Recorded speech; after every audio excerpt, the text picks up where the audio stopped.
Las 8, las 7 en Canarias. En Gestiona Radio, Pulso Empresarial. Con Rubén Gil.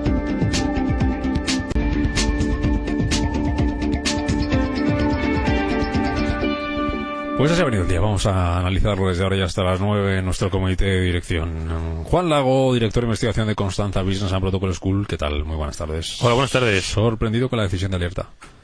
Pues sí, la verdad es que sí. Nada más no tengo el placer de conocer personalmente a este señor, así que no, vamos, yo tampoco había oído ningún run, pero bueno, yo sí creo que ha sido uno de los ejecutivos más importantes en la historia de la compañía. Le había dado un cambio bastante gordo.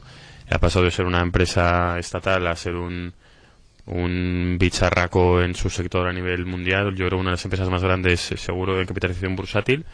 Y bueno, pues nos gustará más o menos lo que ha hecho con la compañía. La verdad es que nunca he tenido el placer o el infortunio de ser empleado de Telefónica, así que no lo he visto desde dentro. Pero vamos, yo creo que cuando uno mira esos 16 años, cómo estaba la compañía cuando empezó y cuál era su valor bursátil y cómo está ahora, pues la verdad es que yo creo que el balance general es bastante bueno. Salvador Molina, presidente de Ecofin, ¿qué tal? Buenas tardes.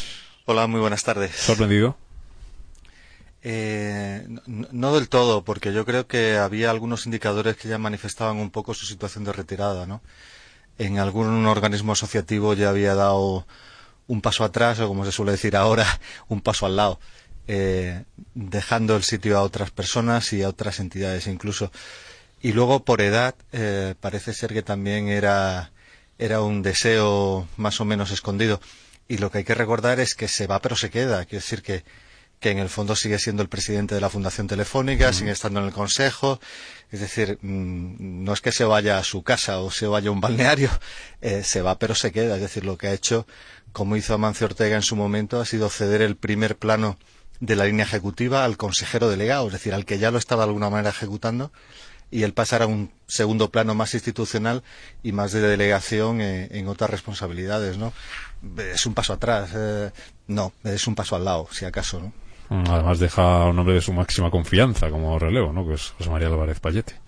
Bueno, es lo suyo, ¿no? Sobre todo si se va a quedar en un segundo plano, es para asegurarse de que el que se quede ahí aguantando el timón, pues vamos a hacer lo que tiene que hacer desde su perspectiva. Vamos, yo estoy convencido que esto llevan tiempo hablándolo, y bueno, este es un señor que lleva, me parece que era 15 o 17 años de Álvarez Pallete en la compañía. O sea que estoy seguro que la conoce bastante bien, además que conoce todos los cambios que ha realizado Alerta en su momento. Y bueno, entiendo que esto es como algo continuista, ¿no? Igual que fue en su día Ana Patricia Botín en el Santander o Dimas Jimeno en el Corte Inglés, salvando las enormes diferencias que hay entre las tres empresas. Pero que además me parece bien. Yo es que no creo que Telefónica ahora necesite un cambio de timón así en plan a lo salvaje, porque la compañía yo creo que está funcionando, tiene planes. Además, yo creo que tiene planes agresivos. Es un sector que a mí me parece que lo está pasando bastante mal. Hay que recordar que una empresa de telefonía ganaba dinero cuando hablábamos mucho por teléfono. Ahora eso da exactamente igual, porque hay tarifas planas, o inclusive, bueno, yo he hablado hoy con Suiza a través de WhatsApp, y vamos, creo que me ha costado 89 céntimos. ¿No hay capacidad bancaria para que hacerlo con Suiza? No, bueno, es un tema personal, ¿eh? Ah. Es un tema todos. Es que aprendemos rápido, Rubén. No, ya me gustaría que fuera un tema personal de los otros, porque habría blanqueado como un campeón de Colacao, y bueno, pero no es el caso. Yo soy de los que paga, por desgracia. Entonces, bueno, insisto, me parece que es algo continuista, y creo que es lo que hace falta en la empresa. De todas maneras, por abundar en lo que dices, esta transformación del modelo de negocio que ha tenido que hacer las telecomunicaciones, que antes era de volumen de llamada y ahora es vía otro tipo de servicios, es un ejemplo a seguir o a imitar que tendrán que aprender también las entidades bancarias, el sector financiero español y europeo, universal en general, y es a no vivir del tipo de cambio, del tipo del dinero, del pedir dinero barato y cobrarlo caro, sino vivir de otras cosas. Esto, en el mundo de las telecomunicaciones, fue una revolución que trajo la movilidad, a diferencia del teléfono fijo y de cable, y que en esa adaptación murieron muchos gigantes, y Telefónica, en cambio, se hizo gigante aprovechando esa oportunidad. Muchas entidades bancarias deberían de ver este cambio de modelo porque es exactamente lo que ahora mismo está viviendo en esa transformación del tipo de negocio el mundo financiero, ¿no? El caso Don Ignacio Ruiz Jarabo. Muy buenas presidente tardes. de clase, director de Carrillo Ruiz Jarabo. Sí, ¿Qué tal? Buenas tardes. Bien, por apuntar un pequeño apunte al caso Telefónica, que yo creo que es un caso que debería estudiarse en las escuelas de negocios, ¿no? Porque no solamente se ha adaptado al cambio del sector, al cambio tecnológico del sector, sino que se adaptó hace muchos años a dos cambios que le afectaron especialmente a él. Uno, la privatización, dejó de ser empresa pública, pasó a ser empresa privada, casi simultáneamente a la liberalización del sector en España. Y la verdad es que ha soportado perfectamente los tres cambios. El exógeno, es decir, el tecnológico que afecta a todo el sector, y los dos específicos que acabo de decir, ¿no? Y efectivamente, no solamente, sino que como otras grandes empresas privatizadas españolas, supo internacionalizar su negocio, y efectivamente eso ha sido lo que le ha permitido la gran expansión, ¿no? Entonces yo creo que es un caso a estudiar, y como otras empresas privatizadas en aquellos años, demostraron que la empresa española privatizada tiene mucho que hacer cuando es gestionada con criterio y con eficacia, ¿no? Y, hombre, y por decir algo de Alierta, alguna sombra tiene en su gestión, no vamos a decir que no. Ahora me contáis la sombra, pero muchas luces, pero muchas luces. Vamos a escuchar a Alierta, que ha dejado momentos en 16 años como estos. ¿Puedo contar una anécdota de Brasil? Sí, por favor. No te enfades, Carlos. Yo creo, Carlos, que era el 2002 o el 2003. Y estábamos en Seattle. ¿De acuerdas? En las cosas a que nos invitaba Bill Gates. Sí. Y Carlos, que es listísimo, y yo siempre intento copiarle, se sentó al lado de un brasileño. Y dijo, uy, este va a entrar en Brasil. Y yo, que tenía dudas de Brasil, de aquella comida, dije, si Carlos va a Brasil, yo también. Y nos fue muy bien, Para mí es muy difícil comprender cómo la gente no compra acciones de Telefónica con una rentabilidad del 8,5, un PER de 8 y unas expectativas de crecimiento espectaculares, y compra bonos al 2%. Pues something is not working, algo no funciona. Y como decía que el cabo, no se preocupen ustedes, que las balas caen por la fuerza de la gravedad y si no por su propio peso, Entonces, cada uno de ustedes puede hacer el numerico. Multipliquen 1,12 para un PER razonable y le dará. Y calculen cuál es una rentabilidad normal por dividendos. ¿Qué opino? Pues se lo voy a decir claramente, que está tirada. Y cuando las cosas están tiradas ya subirán. Ustedes viven en un mundo imaginario de Telefónica que no existe.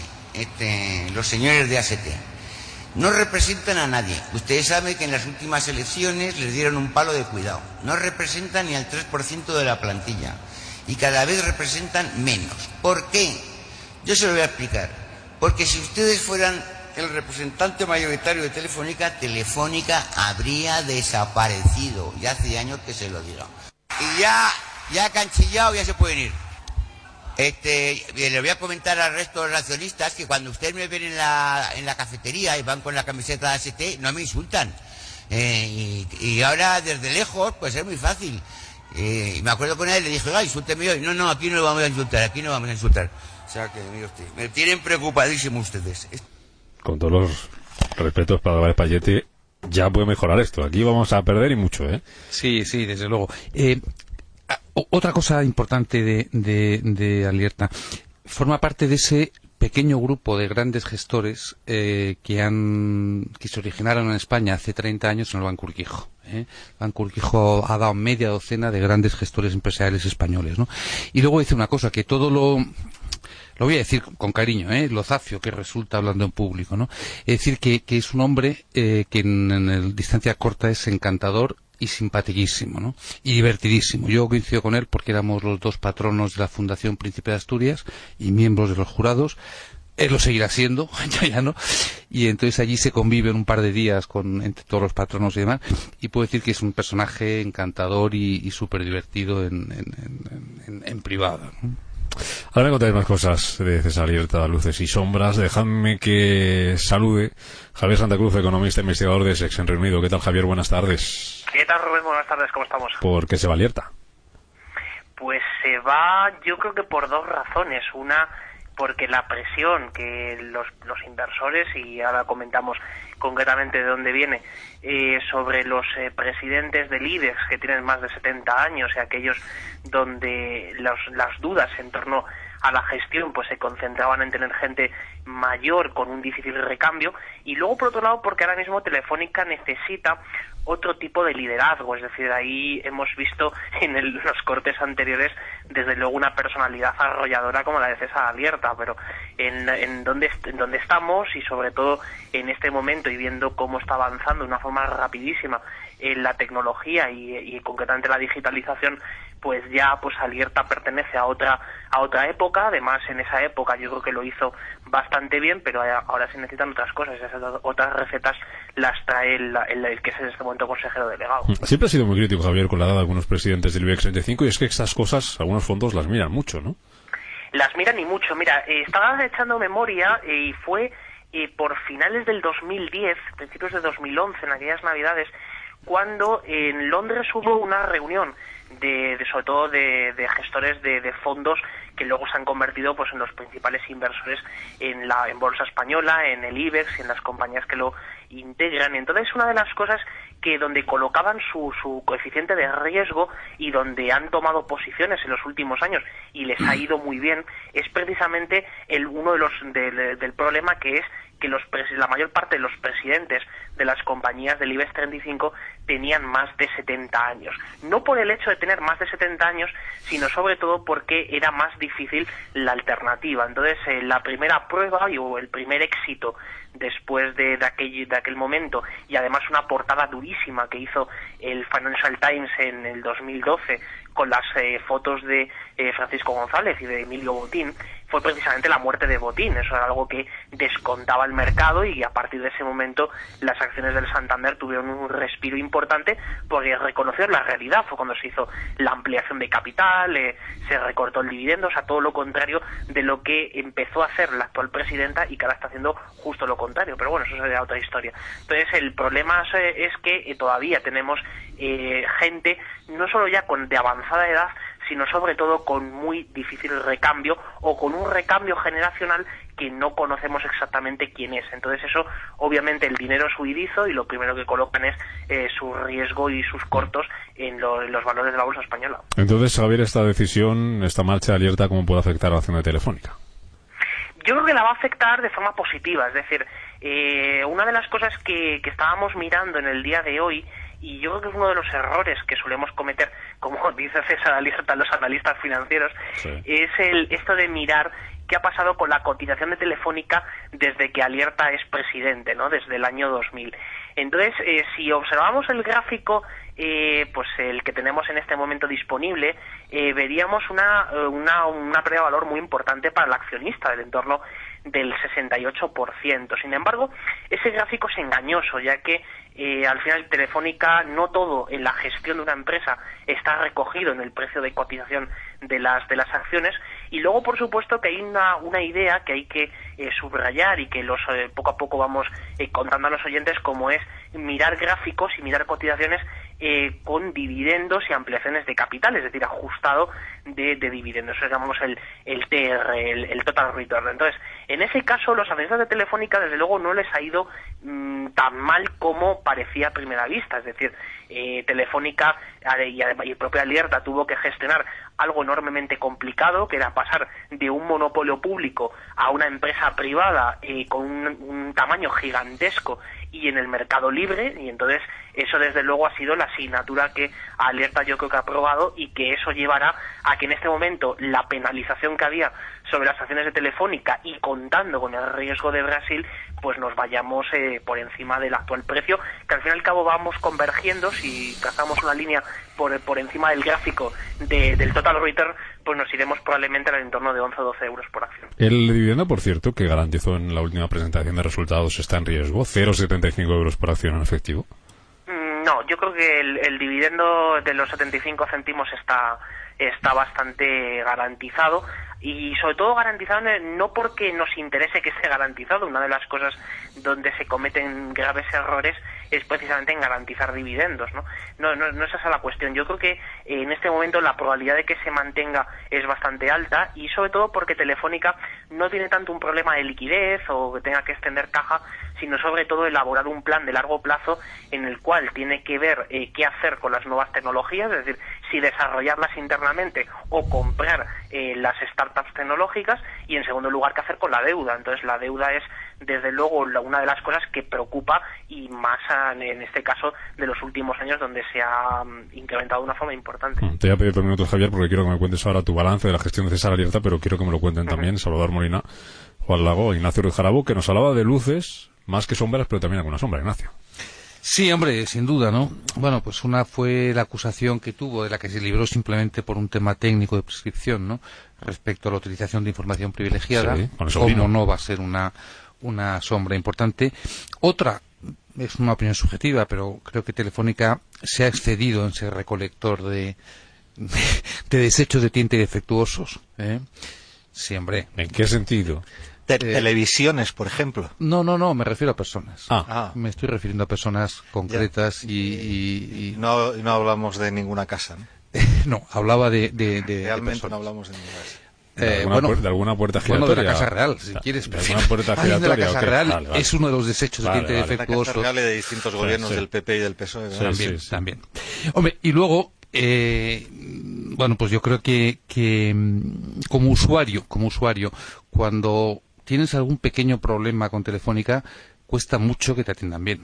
Es decir, da el servicio bien por lo general, pero cuando tienes un problema, contactar con la atención al cliente de Telefónica y ser bien atendido cuesta francamente muchísimo. Algunas veces cuesta ser atendido por un ser humano, ¿eh? Eso ya es costar. Juan, cuéntame tú. Bueno, yo respecto a lo que decía Javier, oye, un abrazo muy fuerte, Javier. A ti, Juan, gracias. No sé, yo es que creo que soy demasiado práctico y seguramente por eso no trabajo en ningún fondo de inversión. A mí el que tenga más de 70 años o menos, la verdad es que no es un tema personalmente me preocupe demasiado. De hecho, cuando falleció Emilio Botín, que paz descanse, se solucionó a una velocidad de vértigo, vamos, ojalá hubiéramos solucionado el tema del gobierno así de rápido, estoy seguro que nos habría ido bastante mejor. Sé que no tiene nada que ver, y lo digo con todos mis respetos por Emilio Botín, pero quiero decir que yo creo que había más riesgo, sobre todo en el 2010, en cuanto a riesgo país, que en el caso de los gestores. Es una opinión personal, pero bueno, bien es verdad que cuando uno se pone a analizar riesgos y está en Londres, pues se le puede ocurrir mil cosas, sobre todo si tiene que rellenar un informe, ¿no? Sí, sobre todo si hay que rellenar un informe, está en Londres, está lloviendo mucho, y entonces, o relleno el informe o me tomo un té o me voy a tomar 4 pintas al pub, ¿no? Y a la hora de poner números, la edad es un número, con lo cual aporta valor a un informe. Y luego después es un dato objetivo para el informe, ¿no? Totalmente. Luego después manipulamos el LIBOR, no sé, porque es lo que toca esa semana, y seguimos, ¿no? Con nuestra vida, con nuestras pintas y con nuestras tazas de té. Insisto, yo creo que en este caso Cesar Alierta tenía bastante apalabrada ya, o bastante pensada, bastante gestionada la sucesión. De hecho, vamos, ha sido como supernatural. O sea, un señor que lleva más de 15 años en la empresa, que lleva 3 años de consejero delegado, mientras él se ha ido, retirando a la manera de Cesar Alierta, porque a mí me encantaría también tener un retiro así, ¿no? Pero vamos, no sé, no estoy... No creo que sea ese el riesgo principal, yo creo, de empresas del IBEX 35. Yo creo que hay que mirar empresa por empresa, en mi opinión, y estoy de acuerdo con lo que ha dicho Javier antes. El principal riesgo que tienen las empresas españolas en general, y las grandes en particular, son los niveles de endeudamiento que tienen. Pero bueno, yo creo que si uno analiza las empresas grandes de Estados Unidos, excepto 4, como pueden ser Google, Apple, Walt Disney y alguna más, que la tengo que revisar porque se me ocurren solo estas 3, Google, Apple y Walt Disney, ocurre exactamente igual. O sea, son niveles de endeudamiento muy grandes, porque hacer operaciones de capital son operaciones relativamente complicadas, son operaciones en las que además es muy probable que el accionista pierda valor porque se diluya, sobre todo el accionista pequeño. Luego, además, cuando hay operaciones de capital, está el miedo de a ver qué pasa, cómo quedan repartidos los asientos del consejo, y mientras que emitir deuda, pues es llamar a un banco en el que además tú tienes asiento en el consejo, porque para eso eres un bicharraco, y solicitar un crédito de una manera amigable. y es más sencillo, las cosas como son. O era más sencillo, sobre todo, hasta el 2009 en España, por decirlo así. Pero bueno, que no... O sea, es un riesgo, insisto, que yo creo que es inherente a cualquier empresa grande.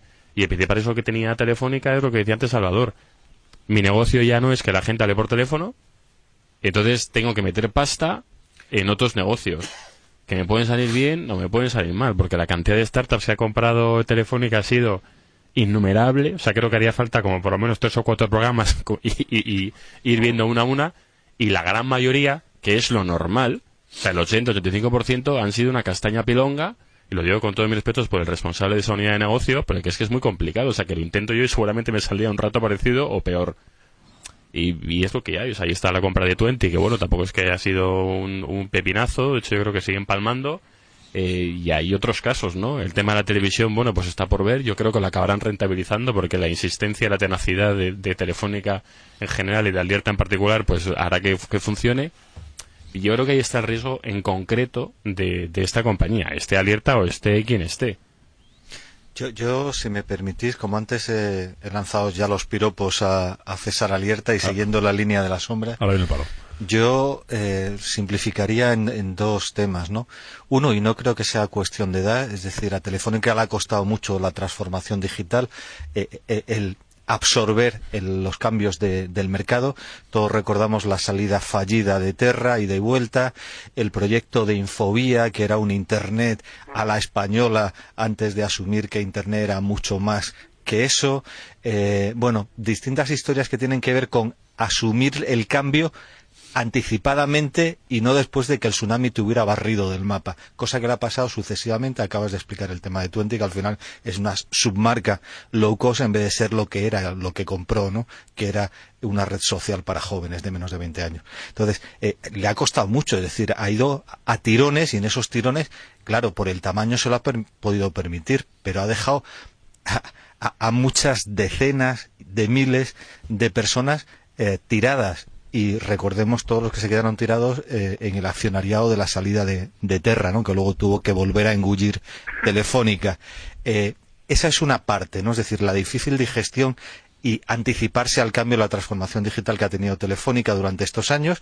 Y no sé si Payete, que viene del mundo de las finanzas, 16 años haciéndolo, será un visionario, o necesitarán incorporar a un visionario.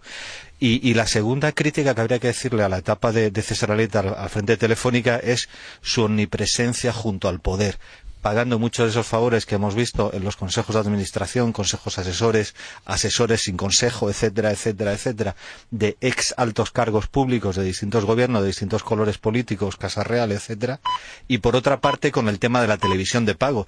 Todos recordamos que hubo un momento en que había 2 televisiones de pago y Telefónica se la vendió al grupo Prisa, Jesús Polanco, y luego se la ha vuelto a recomprar. Se la vendió por necesidades del guión político, se la volvió a recomprar por necesidades del guión político, y seguramente hay un fondo de bondad en el negocio, pero no se ha hecho por el negocio, se hizo tanto la venta como la compra por intereses políticos. Y en estas historias de compras de Endemol para comprar contenidos, vuelta a vender Endemol, la productora de televisión más importante holandesa, y que producía grandes programas de tipo Ges Music, etcétera.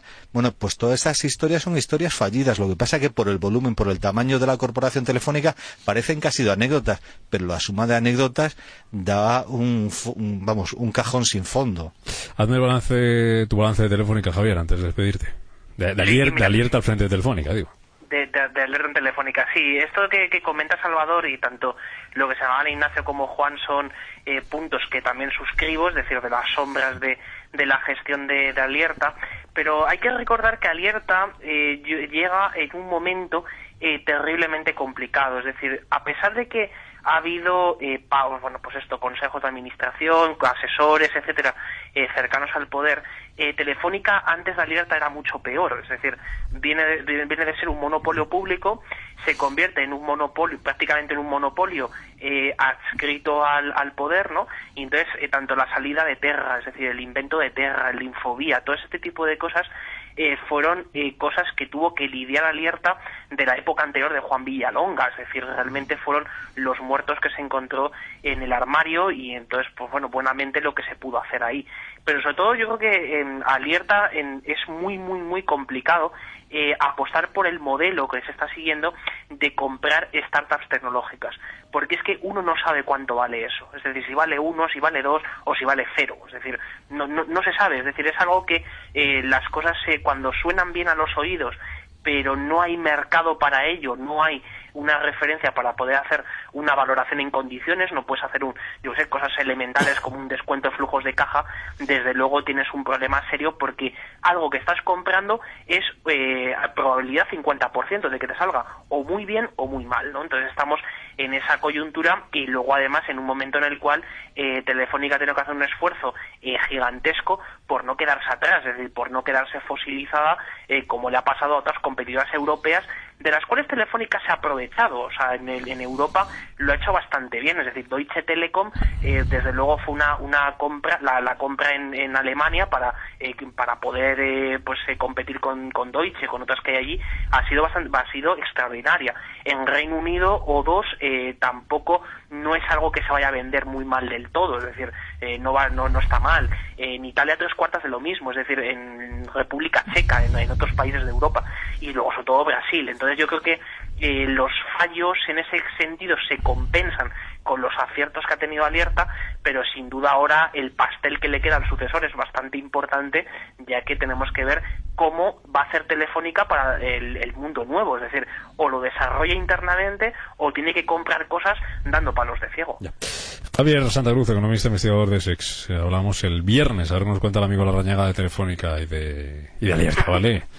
Así es, un abrazo fuerte, gracias. Por cerrar el tema Telefónica, uno de los frentes que tiene abierto Telefónica al margen de ese reto de la digitalización es Brasil, donde tiene un negocio importante. Brasil que vive un momento económico complicado y un momento político incluso más difícil, porque esta tarde hemos conocido que el partido aliado de Dilma Rousseff, bueno, pues se va del gobierno, tiene 7 ministros y va a anunciar su salida del Ejecutivo, dejando más sola, aún si cabe, a la actual presidenta de Brasil. Esa es la situación de un país como el brasileño, ahora mismo a unos meses vista de unos Juegos Olímpicos, y con Telefónica y otras compañías españolas con una importante presencia allí.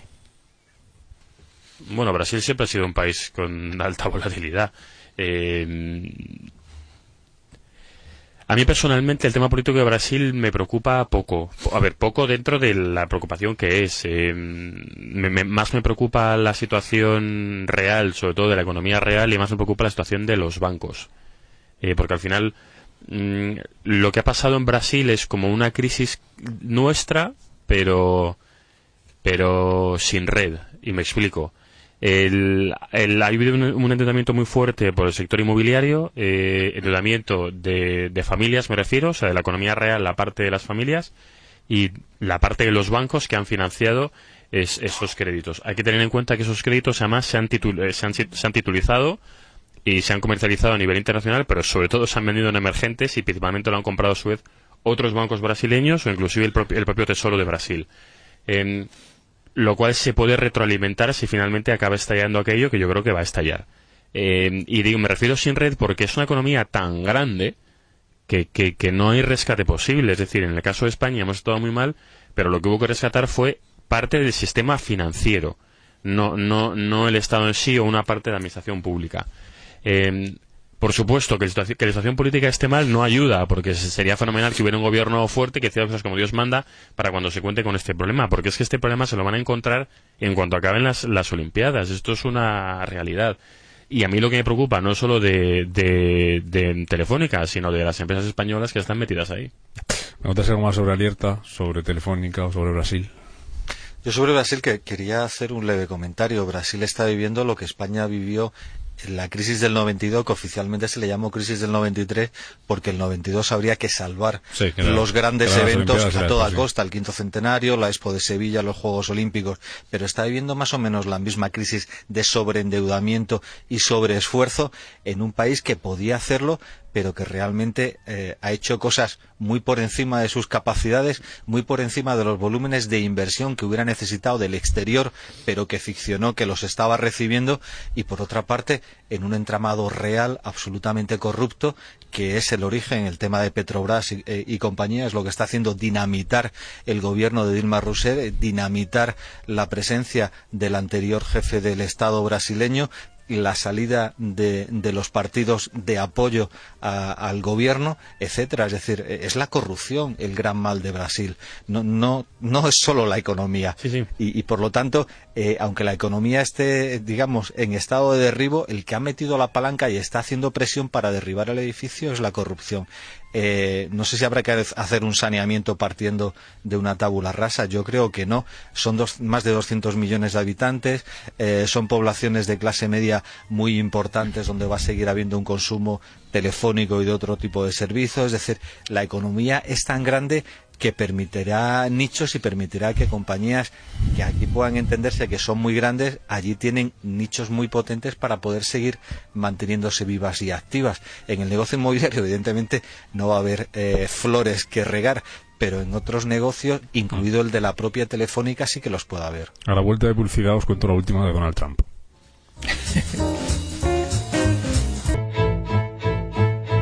Estás escuchando Pulso Empresarial con Rubén Gil. 20 minutos para llegar a las 9, para que sea las 8 en Canarias, Comité de Dirección aquí en Gestión Radio, con Salvador Molina, Juan Lago, Ignacio Ruiz Jarabo. Os cuento también que Bélgica ha suprimido esa absurda prohibición de tener sospechosos desde las 9 de la noche hasta las 5 de la mañana.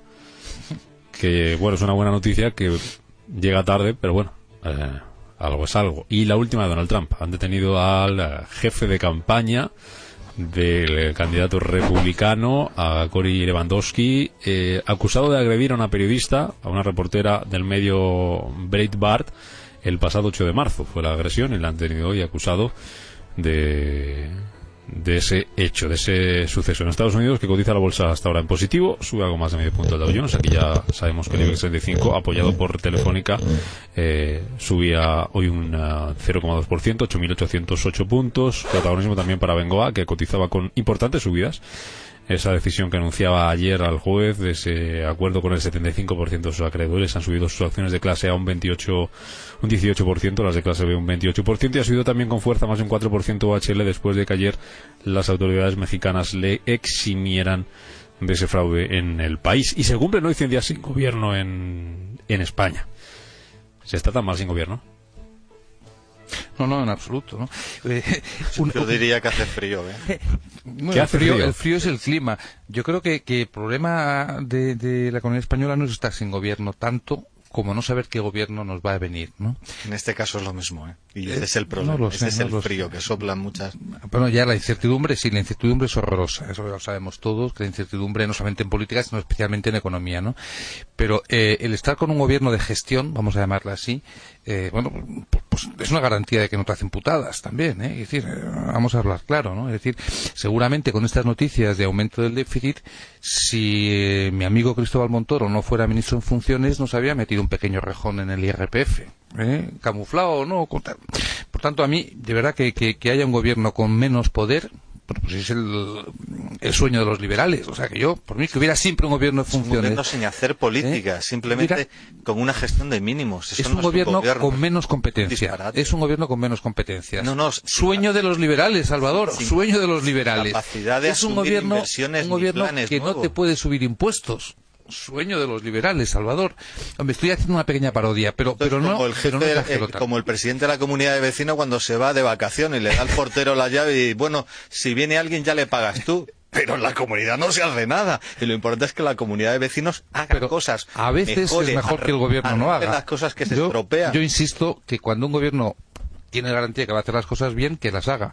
Cuando no tienes precisamente garantías de que las cosas las va a hacer bien, yo prefiero que no haga. Yo insisto que a mí no me preocupa estar con un gobierno en funciones. Lo que sí me preocupa es el gobierno no en funciones, sino ya con plenos poderes que podamos tener. Eso es lo que realmente me preocupa, y yo creo que eso es lo que está haciendo mucho daño a la economía española. Hablando de lo que hace, lo que no hace el gobierno, lo que va a tener que hacer el próximo, y ahora me contáis en qué se está notando, en qué se puede notar la incertidumbre política. Nos contaba Santiago Simón, profesor de SADE, nuestra primera hora de programa, que la preocupación viene por el lado del déficit y el reto del gobierno es el próximo, meter en vereda a las comunidades autónomas.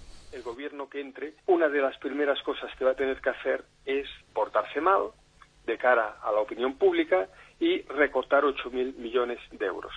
¿Qué pasa? Que en este impasse en que no tenemos gobiernos, pues muchos gobiernos autonómicos están estirando más el brazo que la manga, no haya una autoridad fuerte para poder decir que esto no se hace, porque es un gobierno en funciones que teóricamente desde el 20 de diciembre ya no tiene esa mayoría absoluta, con lo cual ya no puede hablar tan alto, con lo cual hay autonomías que están pasándose mucho en el déficit. Nos decía que habrá que ajustar unos 8.000 millones de euros más, ser impopular y hacer los deberes para cumplir con Bruselas.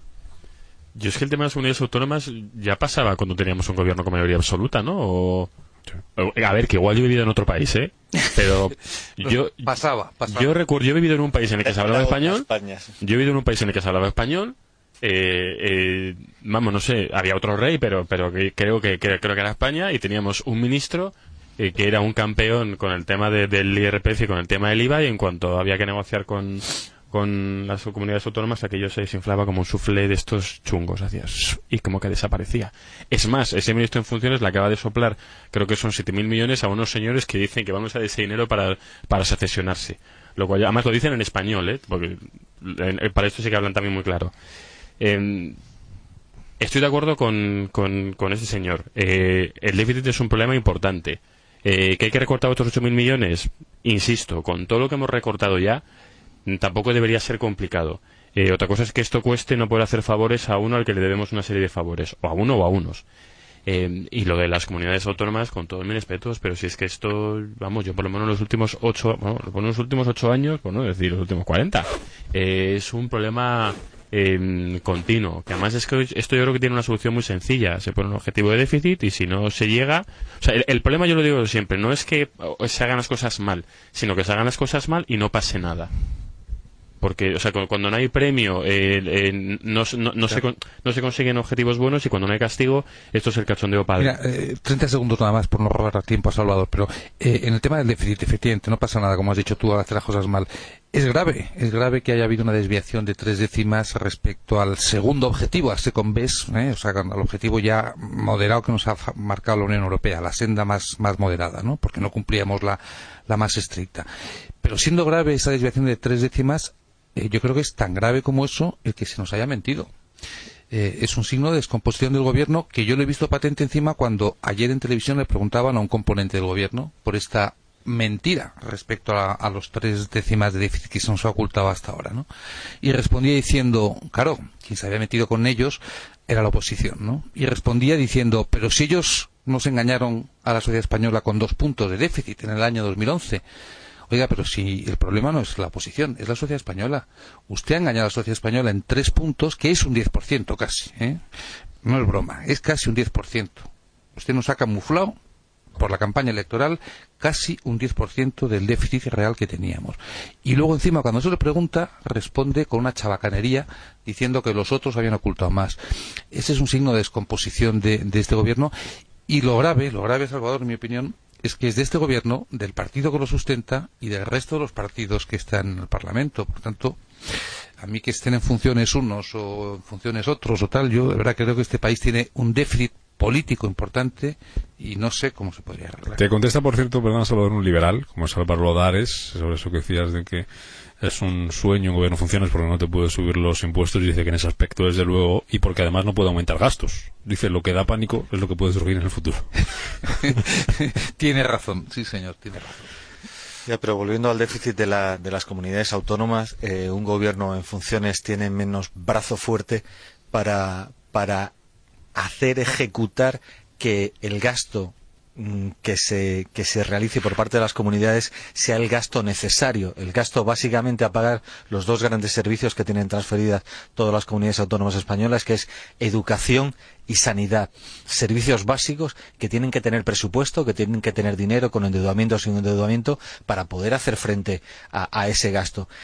Además de eso, el dinero que va destinado al pago de proveedores, por ejemplo, las farmacias, que en Cataluña es un caso sintomático, sí, y lo fue en la Comunidad Valenciana y lo fue en otras comunidades. O también, por ejemplo, para pagar a los propios funcionarios, no solamente los de la Administración de Sanidad y Educación, sino también, por ejemplo, a las fuerzas de la comunidad autónoma, en el caso de que tengan policía, o otras competencias que son básicas en cualquier comunidad autónoma. Por lo tanto, las comunidades necesitan tener dinero. El problema es el control de ese gasto, y ese control del gasto ahora mismo en Cataluña está bajo sospecha, por más que lo dice el ministro de Hacienda cada vez que va allí, sigue estando bajo sospecha el destino de ese dinero, porque además cuando reciben el dinero en Cataluña, lo primero que hacen los consejeros del gobierno catalán es decir que eso se va a destinar a fabricar cosas tan efímeras como un posible gobierno independiente catalán con fuerzas armadas, con ministerios que se dedican a las relaciones exteriores, etcétera, etcétera. Bueno, le falta montar el CNI y otra serie de cositas. Solo un matiz, Salvador. Tienes toda la razón cuando dices, y es verdad, y aciertas, cuando dices que un gobierno, no ya en funciones, sino que además, con mayoría absoluta, tiene un brazo mucho más poderoso para disciplinar a las comunidades autónomas. Pero tiene razón Juan cuando dice que eso no lo hemos visto. Es decir, es que un gobierno con plenos poderes, como el del PP, durante 4 años con mayoría absoluta, no ha disciplinado a las comunidades autónomas. Pues yo creo no que las ha disciplinado en absoluto. Y el bastante. ejemplo de Cataluña que tú acabas de poner, ¿cuándo empieza el problema financiero de Cataluña? ¿Desde diciembre que el gobierno funcione? No, desde bastantes años antes. Me atrevo a decir que no ha metido en de vereda. nada nos ha servido un gobierno con mayoría absoluta y con plenos poderes, porque Cataluña financieramente se ha desmadrado. Y me atrevo a decir que no ha metido en hijo vereda. pródigo rebelde que se va de casa y además se lleva a la hacienda. Te digo que no ha metido el gobierno a las suyas en vereda, a sus comunidades. Mira el ejemplo de Valencia y de Murcia, que han sido siempre suyas y que han sido las Ni siquiera las los que suyos, más han ni incumplido. siquiera los suyos. Lo que se ve. Ahora me contáis si me queréis decir alguna noticia al margen. Y os cuento yo una de fútbol y de fondos de inversión. Fran Gregois, que trae la prensa digital. Pues monotema en las principales portadas digitales. Expansión, dice así es José María Álvarez Pallete, el futuro presidente de Telefónica. Ha sido propuesto como sustituto de César Alierta. Su nombramiento será estudiado en el Consejo de Administración de la compañía el próximo 8 de abril. Luego, reportajes al respecto, pues César Alierta deja la presidencia de Telefónica. Telefónica, de verdad la bolsa sube siempre a largo plazo. Y luego además dice que Alierta se va, pero que tiene 50 millones de acciones de Telefónica. Por otro lado, en 5 días, Pallete afronta la nueva Telefónica, consulta bueno, es un reportaje que lleva a través de gráficos de la metamorfosis de la compañía con Alierta a través de sus hitos clave de estos años. También lleva otro reportaje sobre quién es José María Álvarez Pallete, que recuerda además que llegó a la compañía en 1999, desde entonces ha ostentado diversos cargos en Latinoamérica y Europa. También repasa los hitos del periodo de Alierta, y el único periódico que lleva un poco más de diversidad temática es El Economista. Dice: acciones, dividendos, intereses, así tributan en la renta de 2015. Los alcistas esperan su turno. El IBEX 35 cierra con alzas del 0,2%, y los experimentos del BCE abren una brecha norte-sur en el sector inmobiliario. Gracias, Fran. Hasta mañana. Hasta mañana. ¿Tributan mucho los intereses y los dividendos, y esto, Ignacio? ¿Tributan mucho los dividendos y los intereses? Sí, claro que tributan. Vamos, como rentas del capital. Ya. A tipo fijo, ¿no? Es decir, bastante menos que los rendimientos del trabajo, pero tributan. Por cierto, sanción de la FIFA al Sevilla, 60.000 euros por utilizar fondos de inversión en algunos de sus fichajes. En concreto habla del fichaje de Francesc Kondogbia, cuyos derechos federativos y económicos compartió en 2012. Así que no le gusta a la FIFA esto de que los fondos de inversión se metan en el mundo del fútbol. Pues están en todos. Claro. Sí, señor. Y en todos los países de Europa y del mundo, es decir, son el Reino Unido, y donde hay sociedades de fútbol cotizadas, donde hay fondos de inversión invirtiendo en jugadores y compartiendo jugadores. Y además, ¿cuál es la inversión? razón por la que la FIFA no le gusta eso? Que puede suponer un riesgo para su poder omnímodo en el mundo del fútbol. Dice la sanción, leo literal la nota, por haber infringido las normas relacionadas con la influencia de terceros en las ventas y traspasos de futbolistas, así como la propiedad de los derechos económicos de futbolistas por parte de terceros. Pero si hay manipulación el artículo del precio, 18 del reglamento sobre el estatuto y la transferencia de jugadores. Si hay ficcionamiento del precio, jugando con varios fondos de inversión y varias opciones de compraventa, etcétera, etcétera, pues quizás pueda haber una manipulación de la realidad, y eso sí es sancionable. Pero en principio el instrumento no es malo per se. Claro. El instrumento es un instrumento que está en todos los mercados, en el inmobiliario, en el mobiliario, en el del fútbol y en todos. En el agrícola incluso, hasta en el sector agrícola. Y también complementado con eso, parece que empiezan a salir más fichajes del Barcelona con precios muchos más altos, como en el caso de Neymar, ahora con el de Luis Suárez también, ¿no? Por lo tanto, bueno, que sigan tirando de la manta y nos enteraremos de realmente... ¿De cuánto ha costado? Sí, no solo de cuánto ha costado, sino de qué va la vaina, quiero decir, de qué va el negocio del fútbol, en qué consiste y cuáles son los volúmenes, porque solo nos enseñan una parte del iceberg y el iceberg es más profundo. Entonces, transparencia, regeneración ética, que está tan de moda, también, y empezando por el fútbol, y que esa regeneración ética deje más dinero en Hacienda, por cierto. Pues mira, el dinero del fútbol, el ingreso del negocio del fútbol va. Los ingresos del fútbol español crecieron el año pasado un 12,3% y la facturación llegó a los 2.615 millones de euros. No es ninguna broma ya, ¿eh? No es ninguna broma lo que mueve el fútbol. Luego a Hacienda no le pagan, como dice Salvador, y hay algunos clubes con deudas. Y no miro a nadie, Ignacio Ruiz Jarabo. No, ojo, que ahí se ha metido ahí sí que se ha metido disciplina, ¿eh? Sí, pero hay algunos que siguen sin pagar. No, ahí se ha metido disciplina y la verdad, no es personaje que me guste, pero ha sido Tebas el que lo ha conseguido, ¿eh? Porque la agencia tributaria históricamente no ha sido capaz. Ignacio Ruiz Jarabo, pregunta directa, ¿cuánto le debe el Atleti a la Seguridad Social o a Hacienda? No sé con quién es la deuda. Lo voy a decir en términos relativos, la mitad que hace 2 años. Ya, pero le debe, por eso digo que no cumplen aquí. Evidentemente, pero le debe, quiere decir, cada vez menos. Antes le debía, hombre, y aumentaba bueno más porque no pagaba las obligaciones corrientes. Autónoma, ¿no? El fútbol. Sí. Ahora paga las obligaciones corrientes y además va reduciendo el principal, y a un ritmo vertiginoso, hombre, entre otras cosas, por lo bien que le va deportivamente y que eso supone evidentemente mucha generación de ingresos, ¿no? Tebas no está en funciones y tampoco cumple los clubes, ¿eh? O sea, que pasa como con las comunidades autónomas, el gobierno. No estoy de acuerdo. Ojalá tuviéramos un ministro de Hacienda que hubiera disciplinado a las comunidades autónomas como Tebas a las sociedades anónimas deportivas. Sí, algunos le están oyendo. Lleva el optimismo. Bueno, ¿qué nos vamos? Adiós, Salvador Molina, hasta la próxima. Oye, me quedé impactado con lo de que la persona del equipo de Trump pegó a la periodista, sí. además en el Día Internacional de la Mujer. El 8 de marzo, es verdad. Por lo tanto, es verdad. tiene un carácter de agravante para que el juez aplique una condena mucho mayor. Bueno, a ver en qué queda.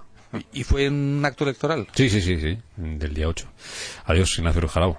Hasta la próxima. Pronto. Adiós, Juan Lago, hasta la próxima. Hasta luego. Nos vamos con Víctor Neva en el control de sonido. Está por aquí ya Arturo Criado para tomar el relevo, con al cierre desde ahora y hasta las 10:30. Luego deportes con Ciro López. Nos vamos, estamos por aquí mañana a partir de las 6 de la tarde. Que descansen, que sean felices.